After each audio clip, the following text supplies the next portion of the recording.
Bismillah, assalamualaikum warahmatullahi wabarakatuh. Alhamdulillah, salatu wassalamu ala rasulillah wa ala alihi wa sahbihi wa sallama taslima. Kita lanjutkan kembali pengajian kita tentang tafsir Al-Quran Al-Karim. Karena di antara tujuan diturunkannya Al-Quran liyadabbaru ayatihi, agar ditadabburi ayat-ayatnya, sehingga kita bisa mengambil pelajaran, mengambil petunjuk dari Al-Quran. Karena dia diturunkan hudal lil muttaqin, sebagai petunjuk bagi orang-orang yang bertakwa. Apa saja yang mengantarkan kepada kebahagiaan dunia dan akhirat, semua dijelaskan di dalam Al-Quran Al-Karim. Walaqad massalna, sungguh kami telah memberikan perumpamaan segala sesuatu. Tinggal kita apakah mau menjadikan Al-Quran sebagai tujuan utama dari pembelajaran kita, ataukah hanya sekedar sisa-sisa waktu, sisa-sisa yang lainnya. Nah, kita sekarang masih di akhir surah An-Naba. Allah Subhanahu wa taala berfirman, "Innalil muttaqina mafazan hadaiqa wa a'naba wa kawa'iba atraba wa ka'san dihaqa la yasma'una fiha lagwa wa la kidzaba jazaa'an mir rabbika ata'an hisaba." Nah, di ayat ini Allah Subhanahu wa taala menyebutkan balasan bagi orang-orang yang bertakwa, menunjukkan bahwa syarat utama mendapatkan kebahagiaan yang disebutkan ini haruslah ada ketakwaan pada diri seseorang. Apa itu takwa? Takwa sudah kita pernah sebutkan pada pertemuan sebelumnya, bahwa dia adalah fi'lul awamir wajtinabun nawahi, mengerjakan perintah-perintah dan menjauhi larangan-larangan. Sekaligus dia adalah tameng yang menghalangi kita terjerumus kepada kesengsaraan. Maka kata Allah, innalil muttaqina mafaza, sesungguhnya bagi orang-orang yang bertakwalah, bagi orang-orang yang bertakwalah yang akan mendapatkan keberuntungan dan kemenangan di dunia maupun di akhirat. Karena Allah di sini tidak menyebutkan keberuntungan dan kemenangan itu di mana tempatnya, apakah di dunia ataukah di akhirat. Tapi Allah menyebutkan secara mutlak. Hadaiqa wa a'naba, hadaiqa wa a'naba,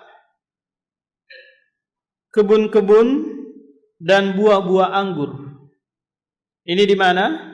Ini nanti di surga, yang berisikan kebun-kebun dan anggur-anggur yang bisa dipetik oleh penghuni surga, atau langsung ada hadir di hadapannya.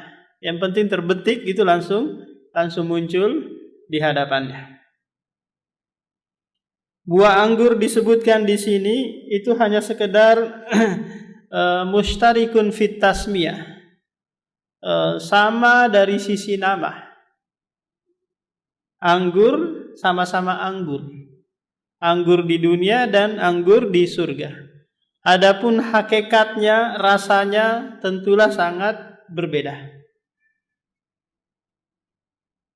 Jadi hanya sekedar apa? Sama dari sisi nama. Adapun dari sisi rasa, bentuk pasti beda. Karena Allah menyiapkan bagi orang-orang yang bertakwa itu mala ainun ra'at, sesuatu yang tidak pernah dilihat oleh mata, didengar oleh telinga, dan tidak pernah terbetik sedikit pun di dalam hati manusia. Jadi kalau ada sisi kesamaan nama, itu hanya dari sisi nama saja. Demikian juga bidadari. Wa kawaiba atroba. Ini kenikmatan berikutnya lagi yang diperuntukkan bagi orang-orang yang bertakwa adalah kawaib. Gelas-gelas, bukan gelas-gelas setelahnya baru gelas-gelas. Wa kawaiba atroba, yaitu remaja-remaja yang atroba, sebaya umurnya. Semuanya bidadarinya berumur berapa? 33 tahun. Penghuni surganya pun berumur 33 tahun. Tidak ada lebih dan kurangnya. Kenapa? Karena 33 tahun ternyata umur-umur puncak puncak kekuatan bagi laki-laki maupun perempuan. Kalau lebih dari itu berarti sudah mulai apa? Sudah mulai turun. Wa ka'san dihaqa. Kemudian disiapkan lagi oleh Allah yaitu ka'san, gelas-gelas yang penuh berisi dengan minuman. Apakah minuman dari anggur atau dari susu atau dari madu? Pokoknya apa? Berisi minuman yang menyenangkan. La yasma'una fiha lagwa wala kidzaba. Di mana di dalam surga tersebut orang penghuni surga la yasma'una, tidak mendengar di dalamnya perkataan yang sia-sia. Enggak ada lagi senda gurau, bercanda. Semuanya perkataan kilan salaman salama. Perkataan yang mendatangkan keselamatan. Dan tidak ada pula perkataan bohong. Semuanya perkataan jujur. Berarti di dalam surga itu Pak, penghuninya saling apa? Saling bersapa, berbicara satu sama lain. Jazaa'an mir rabbika ata'an hisaba. Jazaa'an mir rabbika, balasan dari Rabbmu. Semua ini yang disebutkan sebelumnya, hadaika wa anaba kawaiba atroba ka'san dihaqa la yasma'una fiha lagwa wala kidzaba. Kemudian Allah sebutkan jazaan sebagai bentuk balasan dari Rabbmu. Kenapa enggak disebutkan min rabbihim, dari Rabb mereka? Karena kan disebutkan apa? Sebelumnya itu orang-orang yang bertakwa. Kok ini langsung disebutkan min rabbika? Dari Rabbmu, langsung khitabnya itu ke Nabi Muhammad. Ini pelajaran bagi kita Pak, bahwa kita semua ini nanti kalau masuk surga itu dengan sebab dakwanya Rasulullah SAW. Jadi kita melakukan kebaikan, bacaan Al-Fatihah mungkin, ibadah kita, Nabi Muhammad SAW mendapatkan andil, dapat apa? Pahalanya. Jadi nggak perlu harus ngirim-ngirim Al-Fatihah, ngirim-ngirim apa? Pahala. Otomatis Rasulullah mendapatkannya. Karena dia adalah dai yang pertama menyampaikan risalah dari Allah Subhanahu wa taala. Demikian juga Abu Bakar, Umar dan seterusnya, semua kebaikan-kebaikan umat ini Abu Bakar, Umar akan mendapatkan bagian darinya. Man dalla ala khairin falahu mislu ajri fa'ilihi. Barang siapa yang menunjukkan kebaikan, maka dia akan mendapatkan pahala tanpa mengurangi pahala orang tersebut. Jazaa'an min rabbika ata'an hisaba. Ata'an, pemberian yang cukup. Jadi enggak ada kurangnya lagi kalau di surga. Beda kalau kita di dunia Pak. Di dunia kita dikasih satu teh gitu, kita masih kurang. Dikasih istri yang cantik, kepengen lagi janda yang kedua kalinya mungkin. Kepengen. Jadi nggak pernah merasa apa? Merasa puas dengan pemberian apa yang diberikan di dunia ini. kecuali kalau kita bentengi semua itu dengan qanaah. Apa itu qanaah? Merasa cukup dengan apa yang Allah berikan. Kalau enggak, satu gunung emas kita dikasih, minta lagi gunung yang kedua dan seterusnya. Tidak ada yang bisa memuaskan kecuali tanah masuk ke dalam mulut kita, yaitu kematian. Nah, tapi di surga nanti semuanya pemberian yang memuaskan. Pemberian yang memuaskan. Mau makan sepuasnya, mau minum, mau minta apa saja diberikan. Tapi yang sangat menakjubkan, penghuni surga itu Pak, makan sebanyak apapun, nasi goreng, coto Makassar dia makan, tapi enggak ada BAB-nya. Enggak ada Enggak ada buang hajatnya. Kenapa kira-kira? Karena semua yang dimakan diserap oleh tubuhnya. Nah, kala Iyas kecil gitu, seorang ulama tabi'in, pernah belajar kepada orang Yahudi, belajar menulis dan seterusnya. Kemudian orang Yahudi ini memberikan syubhat kepadanya. Lihat orang Muslim itu.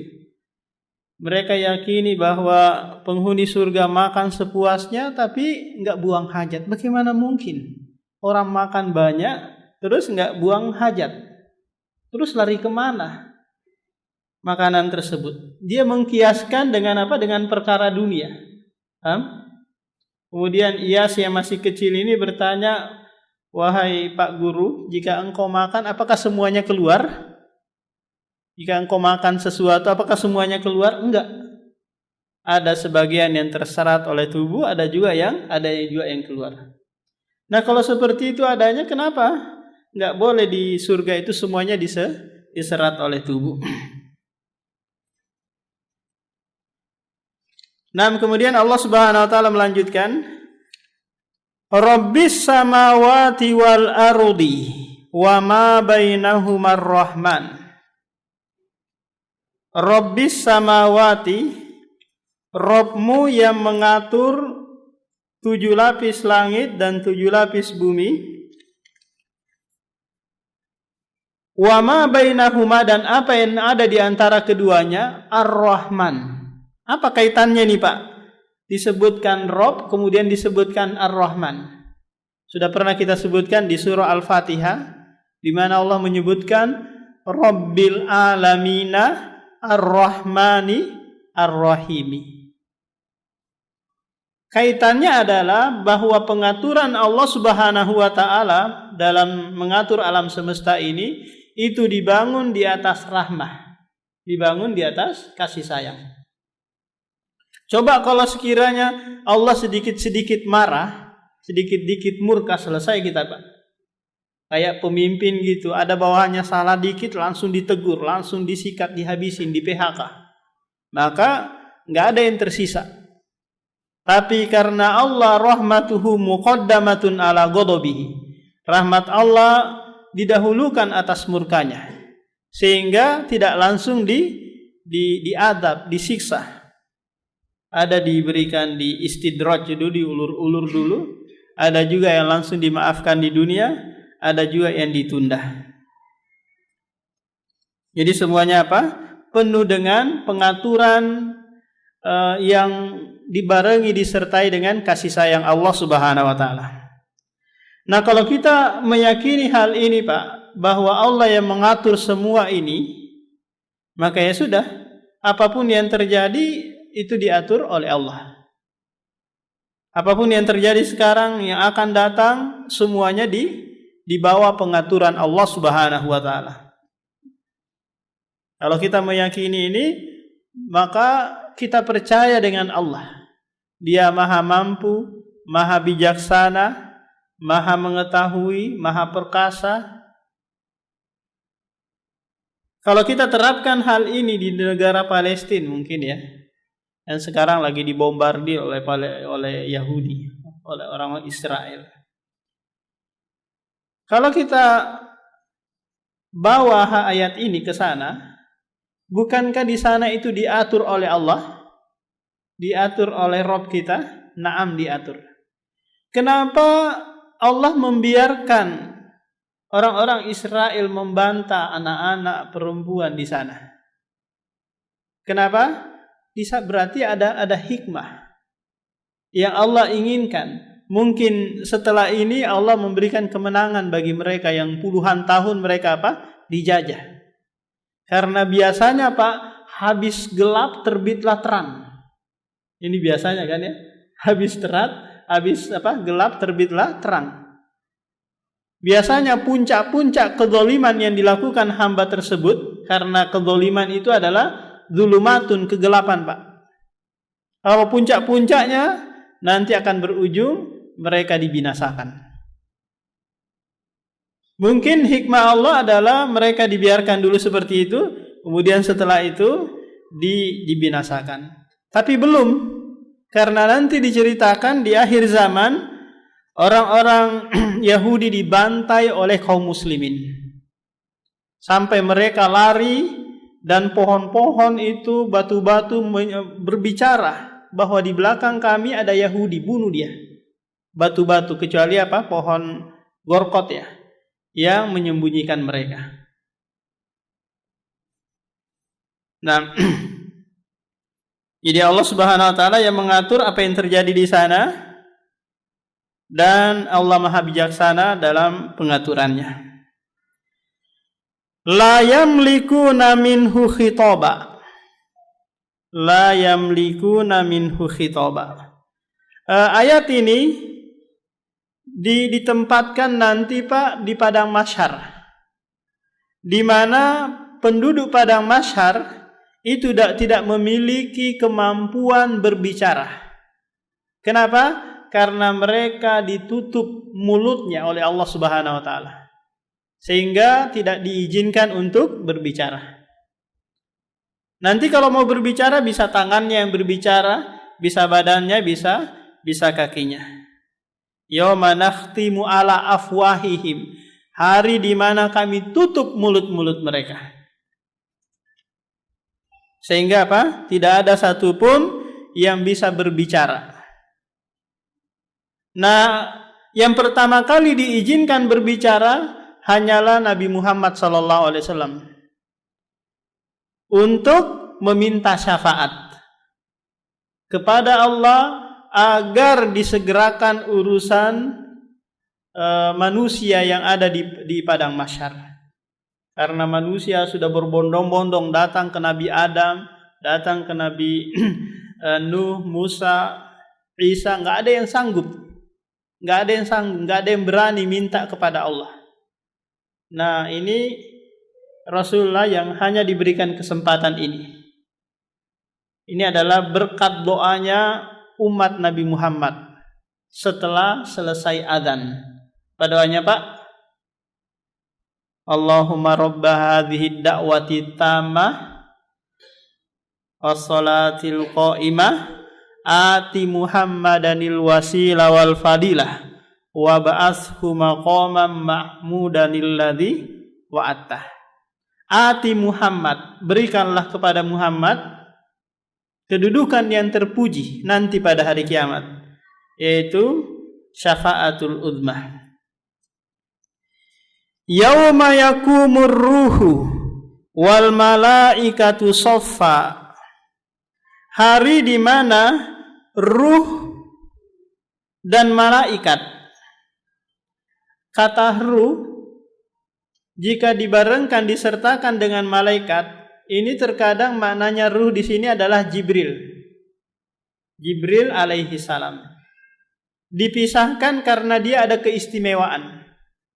Tugas yang mulia diembannya. Apa itu Pak? Menyampaikan wahyu. Disebutkan juga di surah Al-Qadr. Tanazzalul malaikatu waruh. Malaikat turun dan ruh. Ruh di sini adalah Ruhul Kudus, yaitu Jibril alaihi salam. Jadi di mana malaikat Jibril dan malaikat yang lain itu turun ke padang mahsyar. Disebutkan dalam surah Al-Fajr, wa jaa rabbuka wal malaku saffan saffa. Rabbmu turun di padang mahsyar sementara malaikat bersop-sop. Nah, adapun makna ruh yang lain adalah ruhul jasad. Ruh yang ada di dalam jasad kita, Pak. Jadi ruh ini adalah makhluk lain, jasad adalah makhluk yang lain. Kapan ruh ini masuk ke dalam jasad?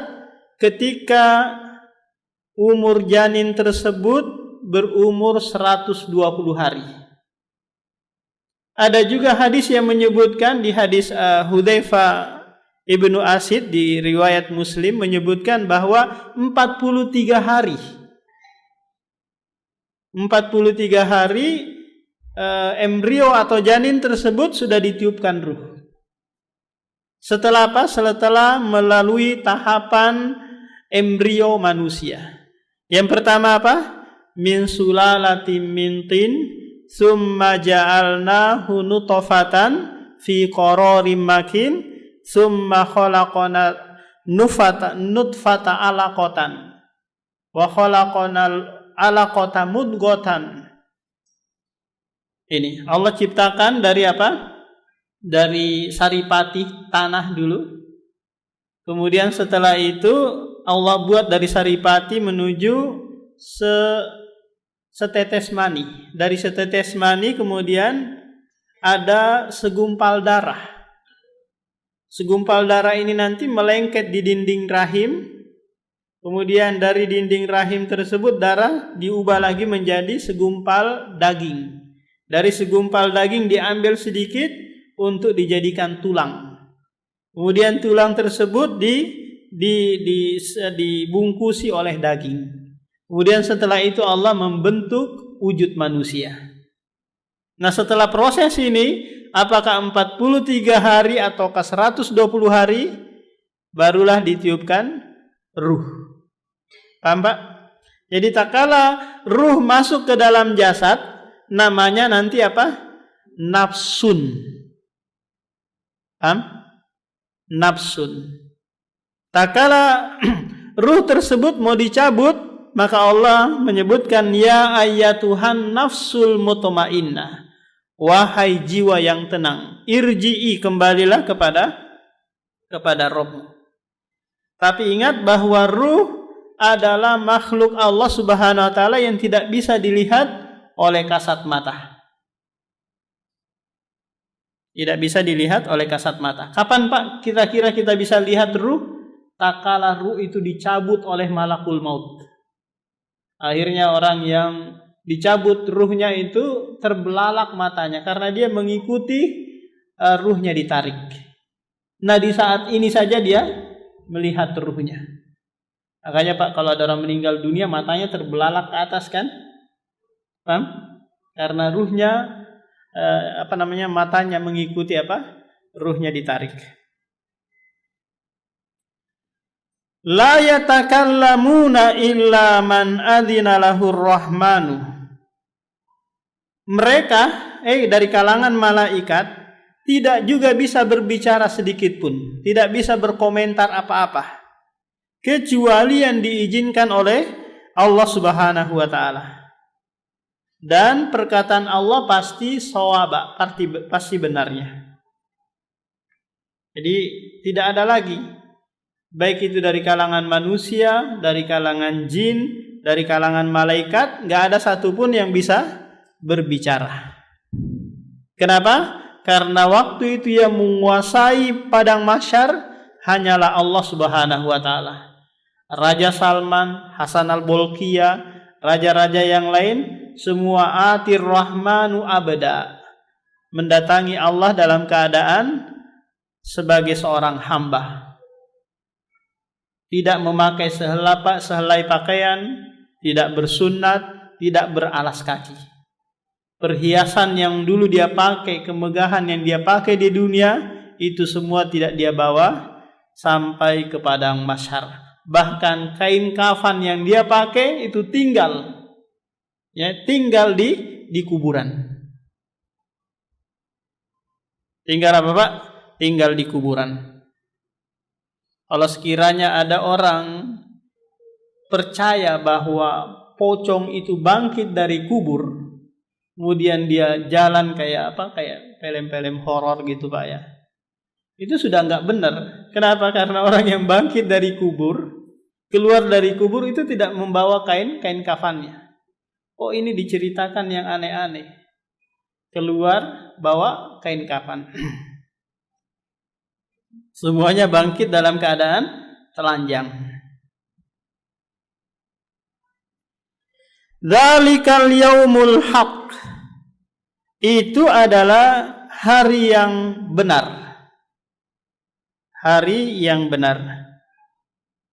Dan di sini Allah Subhanahu wa taala menegaskan, di mana di awal-awal surah An-Naba itu kan disebutkan bahwa ini diingkari oleh orang-orang musyrik. Nah, di sini Allah tekankan lagi bahwa hari kebangkitan, hari perkumpulan di padang mahsyar itu semuanya benar.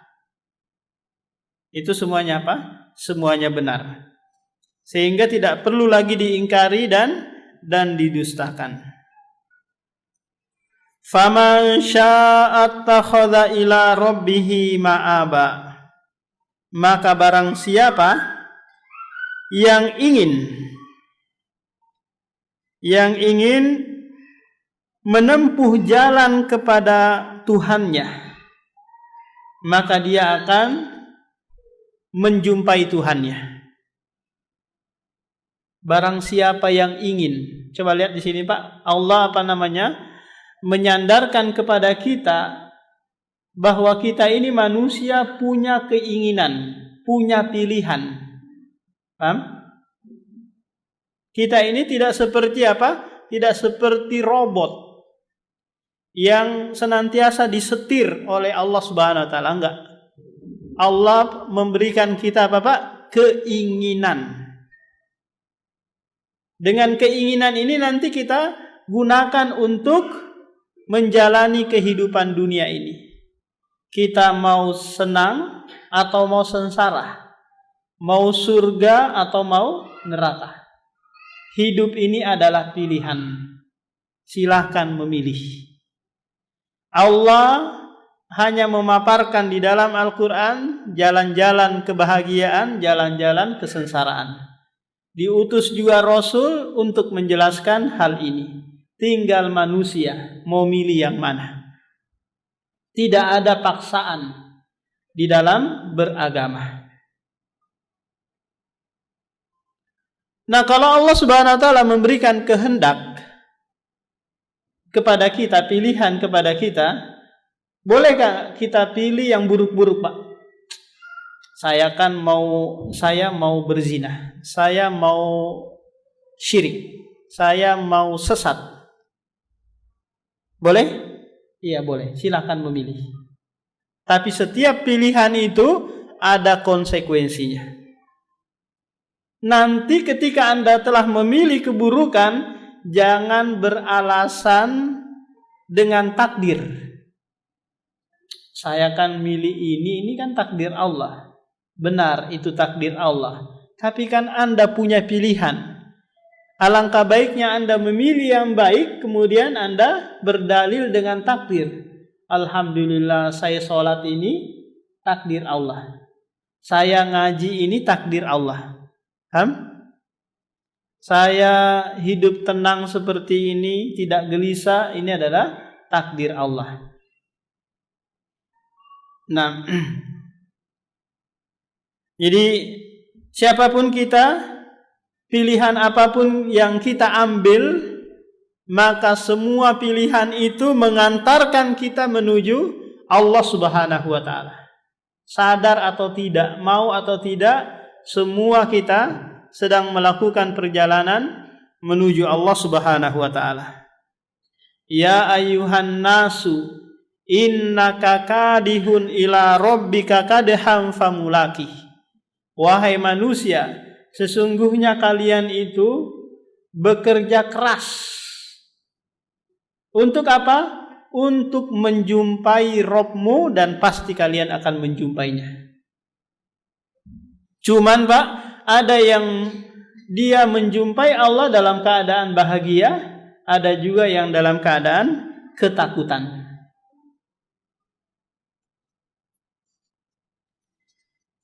Inna anzarnakum adzaban qariba. Sesungguhnya kami memberikan peringatan kepada kalian tentang azab yang sangat dekat. Di mana ini? Di padang mahsyar juga. Jadi setelah selesai perhitungan, Pak, ini bagi orang mukmin ya, karena orang kafir nggak ada lagi perhitungan, karena mereka tidak ada kebaikan sedikit pun, hingga mereka dicemplungin ke neraka jahanam. Karena neraka didekatkan menuju padang mahsyar. Adapun orang mukmin, orang muslim, mereka ada perhitungan. Hitung-hitungan apa, Pak? Amalan kebaikan dan keburukan. Ada penimbangan, ada penyebaran catatan amalan dan seterusnya. Nah, selesai itu baru nanti melewati titian sirat. Ada yang selamat, ada juga yang jatuh ke neraka jahanam. Nah, selesai nanti melewati titian sirat, nanti singgah lagi di kontoroh. Kontoroh ini tempat pembersihan diri. Ketika kita ada kedengkian, permusuhan dengan saudara-saudara yang lain, maka di sini dibersihkan. Tapi di sini sudah apa? Sudah titik awal untuk memasuki surga Allah Subhanahu wa taala. Karena Allah enggak mau orang yang masuk ke dalam surga itu ada kedengkian, kebencian, permusuhan dan yang lainnya. Yauma yanzurul mar'u ma qaddamat siyadah. Hari di mana seseorang itu melihat apa yang telah dikerjakan oleh kedua tangannya di dunia. Jadi di padang mahsyar itu, Pak, semuanya akan terbongkar. Yaumatu belas saroir. Hari di mana semua ditampakkan. Apa yang dulu kita lakukan di dunia itu semua ditampakkan oleh Allah Subhanahu wa taala. Cuma yang sangat istimewa bagi orang mukmin ini, Allah hanya apa? Allah hanya bertanya kepadanya, di jam sekian kamu begini ya. Di hari ini kamu begini ya. Allah hanya bertanya. Oh iya. Si mukmin ini hanya menjawab iya. Maka setelah itu Allah berkata, dulu di dunia saya tutup-tutupi itu. Sekarang saya ampuni semua. Ini yang dimaksud dengan apa? Hisaban yasiro. Penghisapan yang mudah. Wa yaqulul kafiru, dan orang-orang kafir pada waktu itu, ya laitani kuntu turaba. Seandainya dulu aku hanya sebongkah tanah. Kenapa, Pak? Mereka berangan-angan dan angan-angannya itu percuma. Karena laita dalam bahasa Arab itu maknanya adalah harapan yang tidak mungkin terwujud. Ini laita. Dia berangan-angan seandainya saya dulu di dunia itu seperti tanah saja yang saya tidak dimintai pertanggungjawaban. Enggak bisa lagi. Paham? Sekarang enggak ada lagi pengembalian kembali ke dunia. Bahkan orang-orang yang minta kembali agar bisa diberikan kesempatan beramal, itu hanya ucapan belaka. Karena tidak ada lagi kehidupan dunia. Sudah berlalu. Tinggal pertanggungjawaban. Jadi penyesalan di belakang itu tidak ada gunanya. Penyesalan di depan ada enggak, Pak, gunanya? Penyesalan di depan ada? Mungkin orang melihat, oh si fulan ini kayak gini, saya enggak mau deh seperti itu. Biar nanti tidak menyesal di belakang hari. Wa yaqulul kafiru ya laitani kuntu turaba. Dan ini adalah akhir penjelasan kita atau tafsir dari surah An-Naba. Ada yang mau ditanyakan, Pak? Sebelum kita tutup, silakan. Hah? Ya.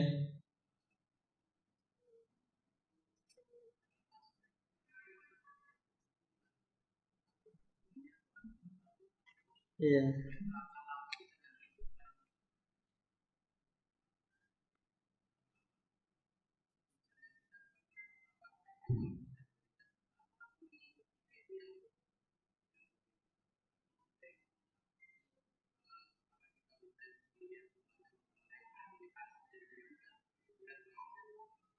Nah, jadi Allah sebutkan di dalam surah Al-Ahzab ayat 38 itu, yauma tubaddalul ardu ghairal ardi was samawat wa barazu lillahil wahidil qahhar.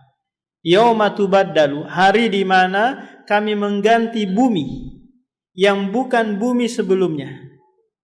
Paham? Jadi nanti di padang mahsyar itu adalah tempat yang bukan bumi.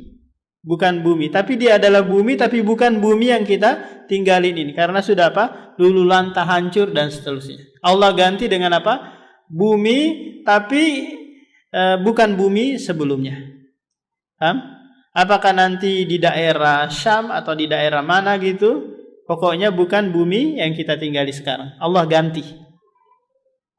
Karena ini apa, Pak? Karena ini adalah alam akhirat, bukan alam dunia lagi. Kemudian pertanyaan yang kedua tentang jasad.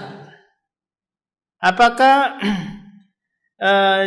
jasad kita ini yang disusun lagi oleh Allah Subhanahu wa taala, yang sudah jadi turab, sudah jadi tanah, sudah jadi debu gitu, kalau dibakar? Iya, Allah Subhanahu wa taala susun lagi kembali. Bukan Allah ciptakan jasad baru.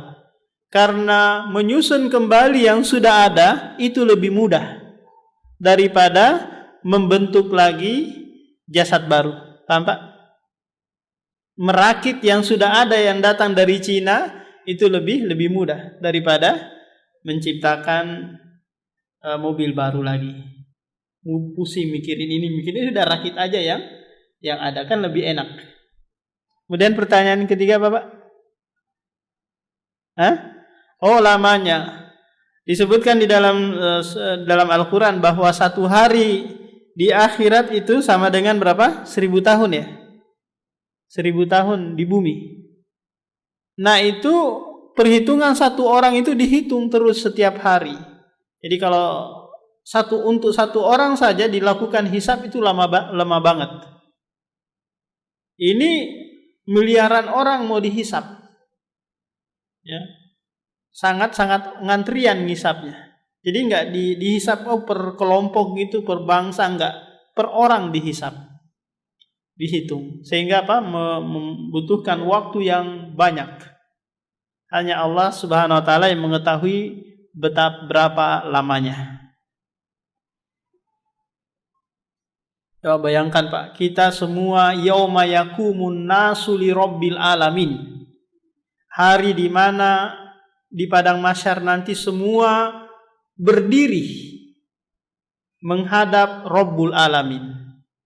Makanya di dunia kita dididik apa? Untuk berdiri. Di saat kita sholat berdiri terus, Pak, ya. Itu adalah pendidikan, persiapan agar kita sanggup berdiri di hadapan Allah. Meskipun waktu yang sangat lama. Nggak ada lagi di sana nanti duduk-duduk santai-santai. Karena lama nih ngantriannya, sudah saya duduk-duduk aja. Nggak ada. Semuanya apa? Berdiri. Yang lain, Pak?